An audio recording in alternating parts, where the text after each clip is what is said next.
네, 여러분 OX 문제풀이 강의 네 번째 시간 같이 시작해 보도록 하시죠. 91페이지입니다. 4-1번입니다. 법규 명령이 위임의 근거 없이 무효라고 하더라도 나중에 법률의 개정으로 인해서 위임의 근거가 생겼다면 그때부터 유효하다고 했었죠. 유효하기 때문에 법규 명령으로서 구속력을 갖는다. 쉬운 내용인데 많이 나오는 문제 잘 기억하시고요. 92페이지 4-2번입니다. 법률의 시행령 내용이 모법 조항의 취지에 근거하여 이를 구체화하기 위한 것일 때에는 모법에 직접 위임하는 규정을 두지 않았더라도 이를 바로 무효로 본다? 무효로 본다, 안 본다? 안 본다라는 판례 우리 같이 봤습니다. 잘 기억하시고요. 이런 판례 문구 자체가 시험에 나오고 이런 거를 자꾸 읽음으로써 익숙해져야 된다고 했어요. 5번 법령의 위임 관계는 반드시 하위 법령의 개별 조항에서 위임의 근거가 되는 상위 법령의 해당 조항을 무조건 구체적으로 명시해야 된다. X예요. 그죠? 구체적으로 명시하고 있어야 하는 것은 아니다라고 이 결론만 계속 주구장창 반복이 되고 있는 거죠. 모법에 합치되면 무조건 무효라고 볼 것은 아니다. 이런 용어들 잘 기억하셔야 되고요. 자, 6-1번. 대통령령에 대한 법률의 위임은 반드시 구체적으로 범위를 정하여야 할 필요가 없으며 포괄적으로 된다. 포괄 위임 금지 원칙 기억나시죠? 조례나 정관 외에는 포괄적으로 하면 안 됩니다. 6-2번. 위임 명령에 규정될 내용 및 범위의 기본사항은 구체적으로 규정되어 있어서 누구라도, 포인트죠? 누구라도 당의 법령으로부터 위임 명령에 규정될 내용의 대강 예측, 오케이, 된다. 기억하시고요. 6-3번, 수권 법률의 예측 가능성 유무를 판단할 때에는 수권 규정과 이와 관련된 여러 가지 조항, 입법, 취지, 목적 이런 것들을 유기적으로 종합적으로 판단해야 된다라고 했던 내용들. 이런 것들이 이제 한 문제 안에서 1, 2, 3, 4 지문으로 나오게 되는 거죠. 93페이지 6-4번입니다. 처벌법규나 조세법규는 다른 법규보다 더 구체성과 명확성이 요구가 된다는 거 기억하시고요. 자치법적 사항을 규정한 조례에 대한 법률의 위임은 포괄적인 것으로 족하다. 그렇죠? 아까 말씀드렸던 내용 그대로 나오고 있습니다. 어렵지 않죠? 그렇죠? 우리가 오늘 하프 강의를 듣고 여러분들이 반드시 또 문제를 푸셨을 거고 그 문제를 풀면서 특별히 어려운 내용은 없을 겁니다. 그리고 지금 특히 제가 이렇게 같이 푸는 문제들은 시험에 많이 나오는 문제들이고 제가 조금 더 강조했던 문제들이 그대로 나오고 있는 거고요. 혹시 우리 수업에서 안 나온 내용들이 지문으로도 나오긴 해요. 특히 기본 강의 때는 거의 다 나오는데 압축일 때는 좀 패스한 부분들이 나오긴 하죠. 근데 그게 시험에 많이 안 나오기 때문에 패스한 거고 그래도 여러분들은 OX 문제 풀 때는 먼저 풀고 오시라고 한 거는 첫 번째 문제부터 마지막까지 문제를 다 풀으라고 말씀드린 거고 틀렸을 땐 체크해 놓으시고 그런 문제들을 이제 반복해서 풀 필요는 있습니다. 하지만 우리 같이 푸는 이런 문제들이 자주 나오기 때문에 저랑 한 번이라도 더 보라는 취지에서 제가 설명을 해드리는 거예요. 자, 94페이지 8번입니다. 헌재는 법률이 공법적 단체 등의 정관에 자치법적 사항을 위임하는 경우에는 의회 유보 원칙이 적용될 여지가 없다라고 했는데 정관 자체는 포괄 위임 금지 원칙의 예외가 될 수는 있지만 의회 유보 원칙이 적용될 여지가 없는 건 아니에요. 정관이라 하더라도 국민에게 직접적이고 또 기본적이고 본질적인 사항이 있다면 국회가 정해야 된다는 그 의회 유보 원칙이 적용돼야 된다라고 우리가 아까 공부를 했었죠. 근데 여기서는 적용될 여지 자체가 없다. 틀린 겁니다. 아시겠죠? 이렇게 좀 풀어 나가셔야 되고요. 10-1번 특히 긴급한 필요가 있거나 미리 법률로 자세히 정할 수 없는 부득이한 사정이 있어서 법률의 형벌의 종류, 상한폭을 명확히 규정하면 된다고 했죠. 아무리 처벌 규정이라 하더라도 근데 여기서는 입법 자체가 위임이 안 된다고 했기 때문에 X가 되는 거고요. 다음 페이지 법률의 시행령이 형사처벌에 관한 규정을 규정하면서 명시적인 위임 범위를 벗어나 처벌이 아닙니다. 처벌입니다. 처벌의 대상을 확장하는 것은 죄형 법정주의 원칙에 어긋나기 때문에 그러한 시행령은 위임입법의 한계를 벗어나는 것으로 무효이다. 이게 원칙이죠. 근데 예외적으로 이럴 때는 허용되는 거죠. 이런 프로세스 잘 기억하시고요. 11-1번입니다. 법률의 위임 규정 자체가 그 의미의 내용을 정확하게 알 수 있는 용어를 사용해서 위임의 한계를 분명하게 하고 있는 경우에도 시행령이 위임 규정에서 사용하고 있는 용어의 의미를 넘어 그 범위를 확장하거나 축소함으로써 위임 내용을 구체화하는 단계를 벗어나서 새로운 입법을 한 것으로 평가할 수 있는 경우라면, 이렇게 하는데 반대로 있는 경우라도 이는 위임의 한계를 일탈한 것인데 일탈한 것으로 보기는 어렵다라고 했기 때문에 틀린 거죠. 사실 이런 문제는 좋지 않아요. 그렇기 때문에 7급이나 소방에서 가끔 나옵니다. 꼬고 또 꼬고 있죠. 그죠? 우리는 그 한 가지 논리 결론만 잘 기억하면 되는데 꼬고 가지고 꼭 이렇게 여러 번 생각을 하게 만드는데요. 가끔 나오기 때문에 제가 갖고 온 겁니다. 아시겠죠? 이런 문제도 있다. 근데 우리가 알고 있는 딱 그 굳은 심지로 결론을 기억하는 거는 이 밑에 나와 있는 판례의 결론 잘 기억하시는 것만 잘 아시면 되고요. 11-2번 하위 법령의 규정이 상위 법령의 규정에 저촉되는지 명백하지는 않지만 합치적으로 해석된다. 그럼 무효로 하면 된다, 안 된다? 안 된다. 많이 봤던 판례입니다. 잘 기억하시고요. 그럼 12-1번 행정의 효율성을 도모하기 위해서 법률에서 위임받은 사항을 전혀 규정하지 않고 하위 법규명령에 재임하면 된다, 안 된다? 안 된다라고 했어요. 전혀 규정하지 않는다. 요건 안 된다. 하지만 어느 정도만 좀 대충이라도 해가지고 하는 것은 오케이다. 그죠? 그게 여기 나와 있죠. 96페이지에 13-1번입니다. 상위 법령의 시행에 관하여 필요한 절차 및 형식에 관한 사항을 규정하는 집행명령은 상위 법령의 명시적인 수권이 없어도 가능하죠. 그러니까 집행명령이죠. 하지만 법규성은 있다라고 여러 번 말씀드렸습니다. 13-2번 집행명령은 상위 법령의 집행에 필요한 세칙을 정하는 범위 내에서만 가능하고 포인트 새로운 국민의 권리 의무를 정하는 건 된다, 안 된다? 안 된다. 왜냐하면 위임을 안 받았으니까. 그게 바로 집행명령이라고 했습니다. 97페이지 16-1번입니다. 위법한 법규명령은 무효가 아니라 취소할 수 있다라고 했는데요. 일단 성립요건과 효력요건을 갖추지 못한 하자 있는 법규명령 자체는 무효입니다. 그죠? 우리가 아까 공부할 때 어떻게 구분하라 했어요? 법규명령 자체는 효력이 없지만 그 법규명령을 근거로 해가지고 행정처분을 내렸을 때 또 다른 얘기를 했어요. 그죠? 그거를 잘 구분하라고 했습니다. 여기 밑에 있는 팁이 제가 방금 말씀드린 내용이죠. 다음 16-2번입니다.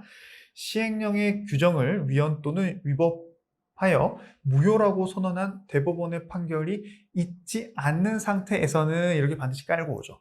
그럴 때는 그 시행령 자체가 아직 완벽하게 무효가 된 것은 아니기 때문에 그 시행령에 근거한 행정처분의 하자는 바로 취소가 된다? 아니다? 취소 사유에 해당할 뿐 무효가 안 된다. 뭐 때문에? 공정력 때문에. 그 내용들이 이렇게 쭉쭉 연결이 되고 있고요.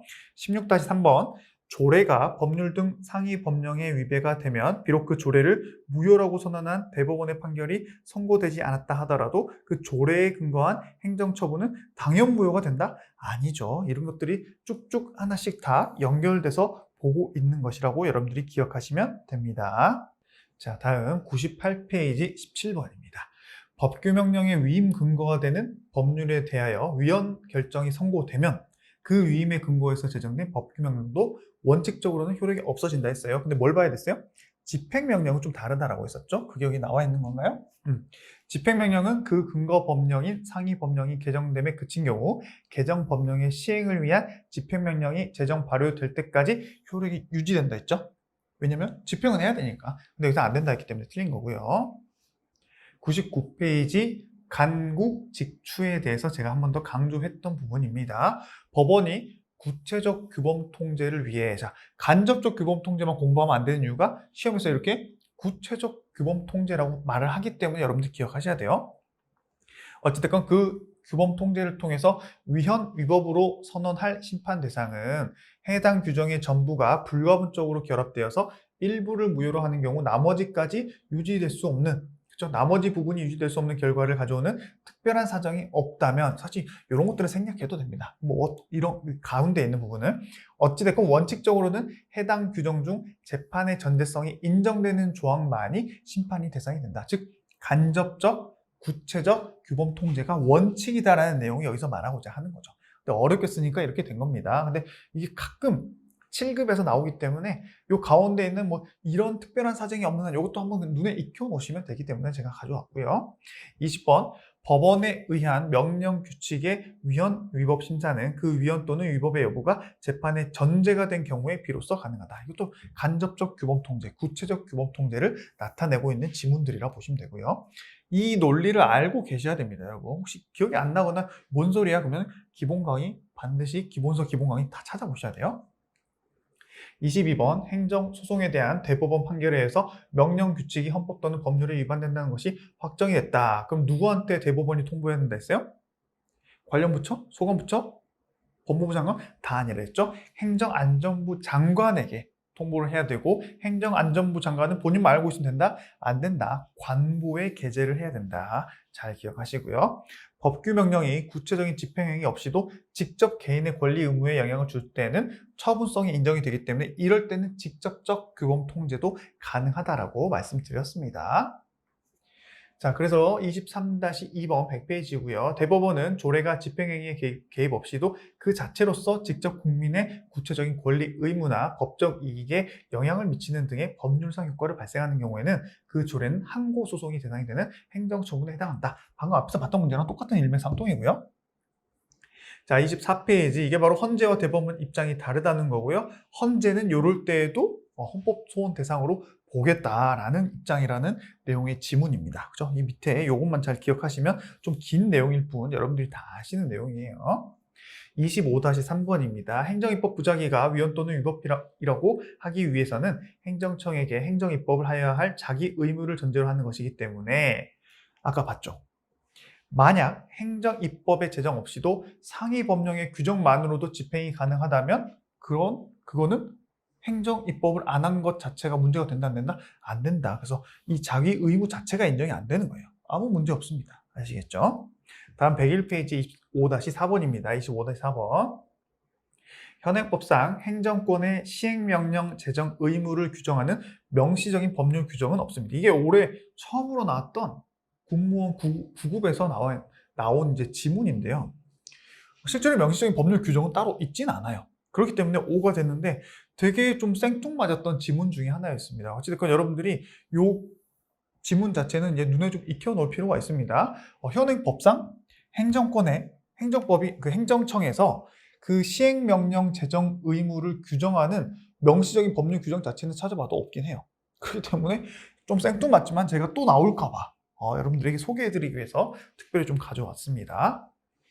자, 26번. 상위 법령의 시행을 위하여 법규명령을 제정하여야 할 의무가 인정됨에도 불구하고 이걸 안 하고 있을 때 부작위 위법 확인 소송으로 다툴 수 있다 없다? 없다라고 했었죠. 왜냐? 부작위 위법 확인 소송의 대상은 처분의 부작위이지 입법의 부작위가 아니다라고 했습니다. 하지만 헌법소원의 심판은 가능하다고 했었죠. 또 국가배상도 가능하다고 했습니다. 그 내용이 이렇게 쭉 이어지고 있고요. 이제 행정규칙으로 넘어가서 102쪽입니다. 1번 행정규칙의 제정을 위해서는 행정의 법률 적합성의 원칙상 위임 입법 금지의 원칙에 따라서 법률적 근거가 필요하다. 행정규칙은 법률적 근거 없이도 제정할 수 있다 했죠. 왜냐? 행정청 내부의 가이드라인에 불과하기 때문이라고 했어요. 자, 2번 고시에 대하여 헌법재판소는 고시가 일반적 추상적 성격을 가질 때에는 법규명령 또는 행정규칙에 해당하지만 고시가 구체적 규율의 성격을 갖는다면 행정처분에 해당한다고 본다라고 했습니다. 자, 아까 제가 구체적 잘 구분하라고 했었죠. 그 내용이 여기 나와 있습니다. 혹시 여러분들이 압축 강의를 보셨다면 제가 설명드렸던 내용이 잘 이해가 되실 거예요. 자, 3-1번. 재량 준칙은 제정됨으로써 일반적으로 행정조직 내부뿐만 아니라 대외적인 구속력을 갖는다. 자, 재량 준칙 제정된 것만으로는 대외적인 구속력 없다라고 했어요. 우리 기본서 46페이지에서 같이 봤던 겁니다. 자기구속 원칙. 아까 제가 압축 강의에서도 여러 번 말씀드린 내용이에요. 하지만 재량 준칙이 되풀이돼가지고 행정관행이 성립했다. 그럴 때는 자기구속 원칙이 개입이 돼서 결론적으로는 대외적 구속력이 발생한다라고 봤습니다. 그래서 그 문제가 오른쪽 페이지 5-4번에 있는 거죠. 그렇죠? 따로 설명은 안 해도 되겠죠? 잠깐 오른쪽으로 넘어서 먼저 봤던 겁니다. 다시 103쪽 위로 올라가서 4-2번. 고시가 법령의 규정을 보충하는 기능을 가지면서 그와 결합하여 대외적인 구속력을 갖는다. 뭐예요? 법령 보충 규칙이죠? 그렇죠? 행정규칙 형식의 법규명령. 그럴 때에는 결론적으로 아까 제가 설명드린 부분이 이 부분입니다. 이게 결론적으로 법적 성질은 법규명령이지만 어찌됐건 얘는 뭐라 했어요? 행정규칙이라 했어요. 그래서 행정규칙은 반드시 공포해야 된다? 아니다라고 했었죠. 공포 대신에 적당한 방법으로 일반인에게 통보함으로써 효력이 발생한다 했습니다. 이게 믹스된 게 이 문제입니다. 어렵게 나온 거죠. 아시겠죠? 법적 성질을 물어보는 것과, 그죠? 법적 성질을 여기서 말하고 있어요. 대외적인 구속력이 있는 법규 명령으로서의 효력을 갖고 있다고 했어요. 근데 그럼에도 그 자체가 법규 명령은 아니다라고 했던 거죠. 왜냐? 그 자체는 행정규칙이니까. 그렇기 때문에 행정규칙으로 돌아와서 행정규칙이 공포에 돼야 된다? 공포될 필요 없다. 그 내용이 이렇게 나와 있고 정말 어렵게 나왔다고 판단할 수 있는 문제입니다. 하지만 여러분들은 제 강의를 들으셨기 때문에 이렇게 나오더라도 답을 맞추실 수 있어야 돼요. 다음 5-1번 상급 행정기관이 하급 행정기관에 대하여 업무 처리 지침이나 법령의 해석 작용에 관한 기준을 정하여 발하는 이른바 행정규칙은 일반적으로 행정조직 내부에서의 효력뿐만 아니라 대외적인 구속력도 갖는다라고 했는데요. 따로 설명이 필요 없는 지문이기 때문에 넘어가고요. 자, 5-2번 행정규칙은 행정규칙을 제정한 행정기관에 대해서는 대내적으로 법적 구속력을 갖지 않는다라고 해가지고 이것도 상당히 생뚱맞았던 문제입니다. 왜냐? 기본적으로는 요 문제가 나오지, 그죠? 요 내용은 사실 많이 나와요. 근데 요런 내용은 나오지 않거든요. 이게 왜 이런 결론으로 가게 되냐면 행정규칙 자체는 대내적으로는 효력이 있어요. 그죠? 대외적으로는 효력이 없죠. 근데 대내적이라 할지라도 그 행정규칙을 제정한 행정기관, 그죠? 같은 대내적이라 하더라도 이 행정규칙을 만든 기관이 있을 거 아닙니까? 근데 그 만든 기관은 요 행정규칙이 문제가 있으면 바꿀 수도 있어야겠죠. 근데 그 행정규칙을 만든 행정기관도 대내적으로 구속력을 가져버리면 그걸 마음대로 바꿀 수가 있어요? 없죠. 그렇기 때문에 이 행정규칙은 그 규칙을 만든 기관 안에서는 법적 구속력을 갖지 않는다는 결론으로 가는 겁니다. 그리고 어떻게 보면 행정규칙이 뭐예요? 상위 기관이 하위 기관에게 어떤 내부적인 명령을 하는 거잖아요. 그렇기 때문에 실질적으로 이 내부적이라는 표현 자체가 명령을 하는 그 행정기관은 명령을 받는 행정기관에게 하는 그 명령 내용 자체가 행정규칙이기 때문에 우리가 명령을 하는데 우리 자체가 법적 구속력을 가지면 그건 좀 말이 안 되죠. 하위 기관한테 법적 구속력을 갖는다는 게 맞는 표현이잖아요. 그렇기 때문에 그 두 가지 개념으로 하나는 그 자체가 행정규칙을 만들기도 하고 바꿔야 되기 때문에 법적 구속력을 갖지 않는다. 또는 상위 기관에서 하위 기관으로 명령을 하는 거기 때문에 상위 기관에서는 당연히 법적 구속력을 갖지 않는다. 이렇게 좀 구분하실 필요가 있습니다. 자, 5-3번 행정처분이 법규성이 없는 내부 지침 등의 규정에 위배된다고 하더라도 그 이유만으로 처분이 위법하게 되는 것은 아니고 그 요건에 부합한다고 해서 반드시 또 적법한 것도 아니다. 아까 설명드렸던 판례고요. 그럴 때 어떻게 해야 돼요? 그 모법의 취지에 봐가지고 판단을 해야 된다. 요거까지도 여러분들이 잘 기억하셔야 됩니다. 여기 있죠? 다음 104페이지 6-1번입니다. 대법원은 제재적 처분의 기준이 대통령령의 형식으로 정해진 경우 당의 기준을 법규명령으로 보고 있다. 자, 법규명령 형식의 행정규칙의 법적 성질을 물어보고 있고 대통령령일 때와 또 시행령이 아니라 시행규칙일 때, 총리령, 불령일 때 그 결론 따로 설명 안 드려도 되죠. 바로바로 하고요. 이렇게 요게 결론이죠. 근데 여기 틀렸죠? 자, 요건 따로 설명 안 드려도 되겠죠? 자, 6-1번 주택건설촉진법 시행령 별표 요 쭉 가다가 결론적으로 얘는 뭐예요? 형식상 대통령령이죠. 시행령이니까. 그렇기 때문에 법규성이 있는 거죠. 그래서 법규성이 있기 때문에 법원을 구속하는 힘이 있다라는 결론으로 가는 거고요. 105페이지 8번입니다. 우리 청소년 보호법에서 과징금, 법규명령 맞다 했죠? 하지만 재량권이 수축된다 아니면 확장된다? 원래 법규성이라면 재량권이 수축되는 게 맞지만 예외적으로 얘는 재량권을 좀 줘가지고 정액이 아니라 최고 한도이기 때문에 그 최고 한도 안에서는 재량을 갖는다라는 아주 예외적인 형광펜을 칠해놨던 판례입니다. 기억나시죠? 바로 넘어가고요. 자, 106페이지 12번. 대법원은 구여객자동차 운수사업법 시행규칙이네요. 근데 우리 여객자동차 나오고 시행규칙이 나왔다. 그럼 아까 우리 뭐라 했어요? 특허의 인가 기준을 법령의 위임을 받아서 불용으로 정한 것으로 원래는 시행규칙이기 때문에 행정규칙으로 가야 되지만 예외적으로 얘는 법규명령으로 본다라고 했습니다. 그렇기 때문에 결론적으로 내부의 사무처리 준칙을 규정한 행정규칙에 불과하다고 할 수는 없다라고 한다라고 했기 때문에 맞는 거예요. 이런 예외적인 게 시험에 어렵게 나오면 나온다고 했기 때문에 잘 기억하시고요. 107페이지 13번입니다. 행정규칙인 고시가 법령의 수권에 의해 법령을 보충하는 사항을 정하는 경우에는 법령 보충적 고시로서 대외적 구속력 갖는다. 법규 명령의 성질을 갖는다고 했었죠. 자, 14번. 이제 법령 보충 규칙으로 넘어온 겁니다.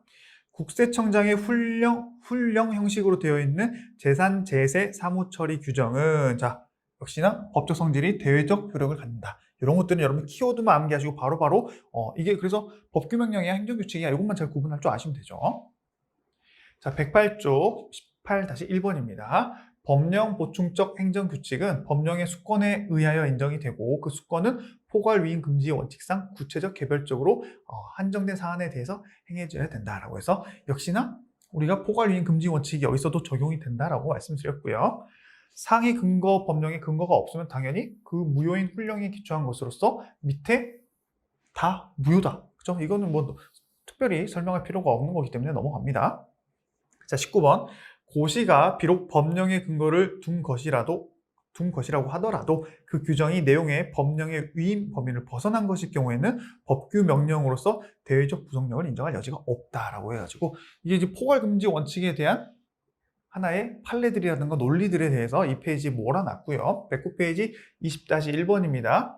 법령의 규정이 특정 행정기관에게 법령 내용의 구체적 사항을 정할 수 있는 권한을 부여하면서 권한의 그 행사와 절차 방법을 특정하지 않았을 때에는 자, 일단 정할 수 있는 권한을 줬어요. 근데 권한은 줬는데 절차나 방법은 따로 말해주지 않았을 때는 당연히 그 수임행정기관은 행정규칙으로서 그 내용이 될 사항을 구체적으로 정할 수 있죠. 왜냐 이거는 우리가 포괄이행 금지 원칙에서 봤듯이 대강을 예측할 수 있으면 문제가 안 된다고 한 그 논리대로 가시면 됩니다. 그렇죠? 당연히 권한 줬고 행사의 절차나 방법만 따로 구체적으로 특정 안 했다. 그럼 누가 봐도 그 권한을 가지고 대강적으로 이런 내용들이 위임이 돼가지고 정해지겠구나라고 볼 수 있기 때문에 이거는 문제가 되지 않는 거고요. 자, 20-2번 상위법령에서 세부사항 등으로 시행규칙으로 정하라 했는데 행정규칙으로 정했다면 된다 안 된다? 안 된다. 이것도 정말 많이 나왔던 문제고 아까 우리 합축 강의에서도 봤던 부분입니다. 자, 21-1번. 우리 1994년도 노인복지 사업 지침 나오면 두 가지 기억하라고 했죠? 법적 성질은 법규 명령이지만 오버해가지고 65세인데 70세로 오버해서 정해가지고 위임 한계를 벗어나서 위법하다라는 거. 요거 두 개만 알면 돼요. 잘 기억하시고요. 110페이지 23번입니다.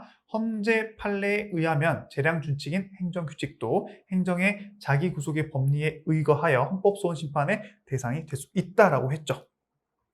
예외적으로 법령보충규칙이 반복돼가지고 관행이 되면 헌법소원의 대상이 된다라고 했던 그 판례가 바로 여기서 말하는 겁니다. 자, 111페이지 행정행위로 넘어왔어요. 1-1번 행정권한을 위임받은 사인. 공무수탁사인죠? 공무수탁사인도 행정청으로서 행정행위를 할 수 있다. 너무 당연한 거고요. 교통안전공단이 교통안전공단법에 의거하여 교통안전 분담금 납부 의무자에게 분담금 내세요라고 납부 통지를 하는 것은 처분성이 있고 행정행위입니다. 이거는 사실 우리 날먹행 359페이지에서 통지 부분에서도 우리 처분성이 있냐 없냐를 같이 봤던 판례 중에 하나예요. 자, 2-1번입니다. 구체적 사실을 규율하는 경우라도 불특정 다수인을 상대방으로 하는 처분이라면 행정행위가 아니다라고 해가지고 우리가 개별적 구체적, 일반적 구체적이면 행정행위가 될 수 있다라고 했어요. 근데 추상적인 거는 안 된다라고 했습니다. 그 개념이 요거고요. 우리 아까 압축 강의 때 잠깐 봤고 혹시 이해가 안 되면 기본 강의에서 보라고 했어요. 다음 2-2번 지방경찰청장이 횡단보도를 설치해서 보행자 통행 방법을 규제하는 것은 행정행위에 해당한다고 했죠. 대물적 행정행위 제가 설명드린 내용이 여기도 나와 있습니다. 그 다음 행정행위의 종류 내용 중에서 기속과 재량 112페이지입니다. 1-1번 재량행위에 대한 사법심사는 어떻게 해야 된다고 했어요? 법원이 독자적 결론을 내고 본다, 안 내고 본다? 안 내고 본다. 기속행위일 때만 결론을 내고 봐가지고 우리 결론이랑 행정청 결론이 같냐 안 같냐 이걸 본다고 했었죠. 그렇기 때문에 결론을 도출함 없이 당해 행위에 일탈, 재량권의 일탈 남용이 있는지 없는지 그걸 심사한다고 했기 때문에 맞고요. 이거는 제가 방금 말씀드렸던 기속행위는 어떻게 판단한다는 내용이기 때문에 바로 넘어가도록 합니다. 113페이지 3번입니다. 구주택건설촉진법에 의한 주택건설사업계획의 승인의 경우에는 자, 아까 주택건설사업계획의 승인은 기속이다, 재량이다? 재량이다. 판례에서는 왜 재량이라고 봤어요? 수익적 처분이기 때문에. 기억나시죠? 그럴 때에는 재량으로 하되 그 뒤에 뭐가 봤다? 관련 규정이 맞다 하더라도 공익에 반하면 불허가 결정할 수 있다. 대표적 판례라고 같이 봤던 판례입니다. 넘어가고요. 자, 자동차 운수사업법에 의한 개인 택시, 버스 전부 다 우리가 뭐라고 했어요? 재량이라고 왔었죠. 특재 기억나시죠? 특허기 때문에 재량이다. 쭉쭉 넘어갑니다. 114페이지 마을버스 또 나오죠? 재량이다. 이건 바로바로 넘어가. 이런 것들은 이제 바로바로 넘어가는 거예요. 표에 있는 키워드대로 암기하시면 OX 바로 가셔야 되고요. 자, 부동산 실명법 나왔네요. 조세를 포탈하거나 법령에 의한 제한을 회피할 목적으로 과징금의 100분의 50을 감경한답니다. 자, 우리 부동산 실명법상 과징금을 부과하는 것 자체는 기속이었지만 깎아주는 건 재량이라는 거 기억나시죠? 여기 나와 있죠. 그래서 결국에는 이거 깎아주는 거기 때문에 재량에 속한다. 결론으로 가시면 되고요. 자, 115페이지 행정소송법 27조에 의하면 여기 낚시 문제이기 때문에 잘 봐야 돼요. 행정청인 재량에 속하는 처분이라도 재량권의 한계를 넘거나 남용이 있을 때는 법원은 이를 취소해야 된다. 무조건 해야 된다라고 되어 있죠. 근데 관련 법률은 취소할 수 있다라고 했기 때문에 틀린 겁니다. 취소할 수 있다라는 게 원칙이라면 취소를 할 수도 있고 안 할 수도 있다는 거잖아요. 근데 이건 반드시 취소해야 된다. 그렇기 때문에 틀린 겁니다. 아시겠죠? 다음 116페이지 14-1번입니다. 법령상 임의적 감경 사유가 있음에도 자, 이 부분이 아까 제가 열심히 설명드렸던 부분이죠. 일단 임의적 감경 사유가 있다. 일단 재량입니다. 근데 이거를 임의적 감경 사유가 있는데 없는 것으로 오인했다거나 혹은 아예 고려조차도 안 했을 때 그럴 때는 재량권 일탈 남용이라 했어요. 근데 고려를 하긴 했는데 그죠? 감경 사유가 있고 여기 이걸 봐야 되죠? 고려를 하긴 했는데 그죠? 고려를 하긴 했는데 감경하지 않은 채 최고액으로 때렸다. 그럴 때는 재량권 일탈 남용이다? 아니다라고 했습니다. 그죠? 그 내용들이 여기 나와 있기 때문에 추가적인 설명은 필요 없을 것 같아요. 그죠? 감경 사유를 전혀 고려하지 않았거나 오인했을 때 이럴 때는 일탈 남용 혹은 반대로 감경 사유까지 고려는 했어요. 고려가 중요합니다.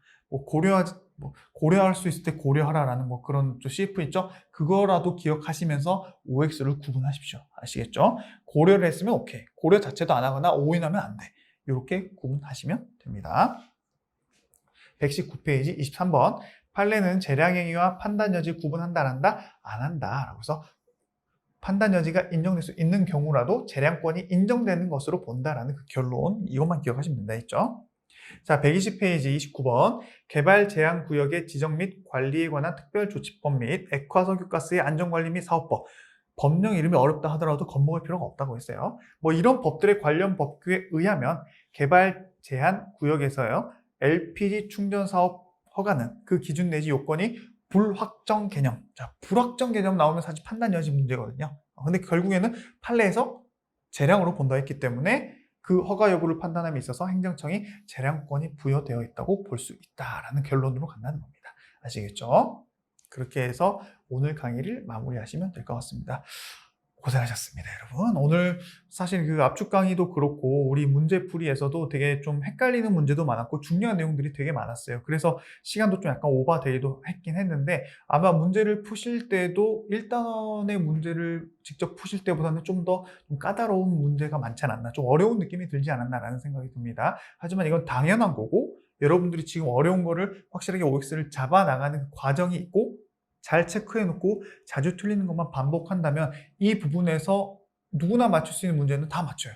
근데 이런 부분에서 까다로운 문제들에서 맞춰야지만이 여러분들이 경쟁력이 향상돼서 더 좋은 점수를 맞게 되는 거죠. 자, 그렇게 해서 여러분 정말 고생 많이 하셨고요. 다음에도 꼭 문제 풀고 들어오시라는 말씀 드리면서 오늘 강의를 마무리하도록 하겠습니다. 여러분 고생 많으셨고요. 저는 오늘도 내일도 더욱더 좋은 강의, 쉬운 강의를 위해서 최선을 다하겠습니다. 여러분 감사합니다.